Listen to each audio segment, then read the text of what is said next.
Shalom Bapak Ibu Saudara yang dikasihi oleh Tuhan.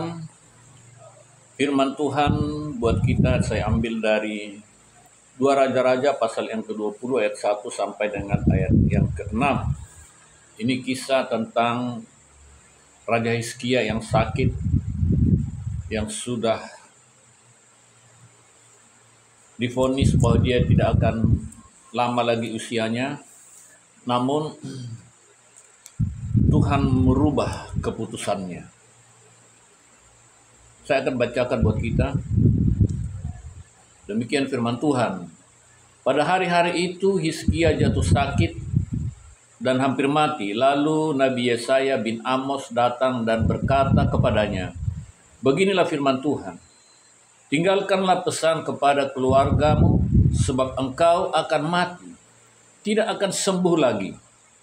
Hizkia pun memalingkan mukanya ke arah dinding dan berdoa kepada Tuhan. "Ya Tuhan, ingatlah kiranya bahwa aku telah hidup di hadapan-Mu dengan setia dan tulus hati. Aku telah melakukan apa yang baik di mata-Mu." Lalu Hizkia menangis dengan pilu. Sebelum Yesaya keluar dari pelataran tengah, firman Tuhan telah datang kepadanya.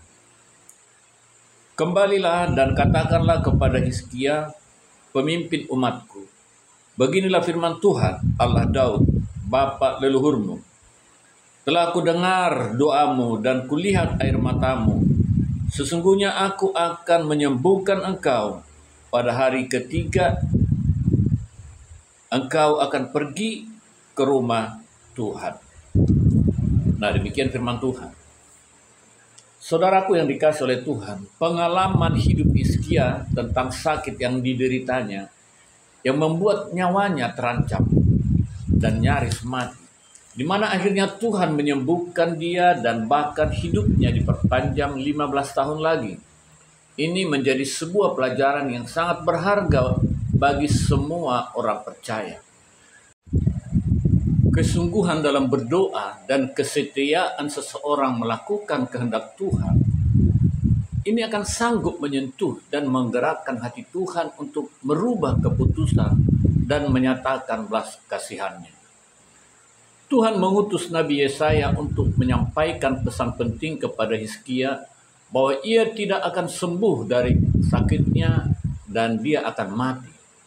Mendengar hal itu, Hizkia berdoa dan meratap kepada Tuhan. Lalu Hizkia memalingkan mukanya ke arah dinding dan ia berdoa kepada Tuhan. "Ah Tuhan, ingatlah kiranya bahwa aku telah hidup di hadapan-Mu dengan setia dan dengan tulus hati, dan bahwa aku telah melakukan apa yang baik di mata-Mu." Kemudian menangislah Hizkia dengan sangat. Setelah memperhatikan apa yang Hizkia lakukan, berkatalah Tuhan kepada Nabi Yesaya, "Telah kudengar doamu dan telah kulihat air matamu. Sesungguhnya aku akan menyembuhkan engkau, dan hari yang ketiga engkau akan pergi ke rumah Tuhan. Aku akan memperpanjang hidupmu 15 tahun lagi, dan aku akan melepaskan engkau dari kota ini dari tangan Raja Asyur. Aku akan memagari kota ini oleh karena aku dan oleh karena Daud hamba-Ku." Apa yang dialami Hizkia ini juga mengingatkan kita pada kisah kota Niniwe. Melalui Yunus, Tuhan menyatakan rencananya untuk menghancurkan kota itu, sebab besarlah kejahatan mereka. Mendengar hal itu, pemimpin kota Niniwe menyerukan kepada rakyatnya untuk bertobat dan bergabung secara nasional dengan berpuasa, termasuk hewan ternaknya. Melihat pertobatan mereka, hati Tuhan pun tersentuh. Ia pun membatalkan rencananya untuk mendatangkan malapetaka. Betapa besar kasih Tuhan kepada manusia. Ia selalu menyatakan kebaikan, kemurahan, belas kasihan-Nya kepada setiap orang yang mencarinya sepenuh hati. Hati yang hancur dan komitmen untuk bertobat dapat menggerakkan hati Tuhan untuk merubah keputusannya. Haleluya. Tuhan Yesus memberkati.